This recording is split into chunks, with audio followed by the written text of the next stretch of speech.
మొన్న జరిగిన పహల్గాం దాడి విషయంలో అయితే ఇండియా పాకిస్తాన్ సరిహద్దు ప్రాంతంలో సిచ్యువేషన్ అయితే చాలా సీరియస్ ఉందిలా.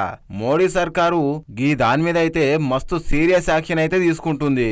ఎందుకంటే అన్యాయంగా వచ్చి ఎంతమంది భారతీయులు చంపిర్రు మనోళ్ళని. పాపం మన దేశం నుండి ఎటువంటి నష్టం చేయకుండానే నువ్వు హిందువా ముస్లిమా అని చెప్పేసి అడిగి మరీ చంపిర్రు. గదైతే మస్తు దారుణం. అందుకోసమే ఇండియా పాకిస్తాన్ మీద అయితే మెరుపు దాడులు చేస్తుంది. ఇప్పుడు మొత్తం లాహోర్, సియాల్కోట ఎయిర్పోర్ట్లు దెబ్బకి మూసేసిరంట. ఏమన్నైతే అప్పటిదప్పుడే చికిత్స చేయనికే కూడా ఇస్లామాబాద్ లా మెడికల్ ఎమర్జెన్సీ ఏర్పాటు చేసుకున్నారు పాకిస్తాన్ వాళ్ళు. ఇక ఈ దాడి జరిగినప్పుడు ఎంత మంది ఉంటారో ఎంత మంది పోతారో తెలియదు, ఎంత మందికి ఎన్ని దెబ్బలనేది అలగొచ్చు. గట్లని చెప్పేసి గాడున్న డాక్టర్లకైతే సెలవులే లేవంట. ఎందుకంటే దెబ్బలు తగిలిన వాళ్లకు చికిత్స చేయాలి కదా.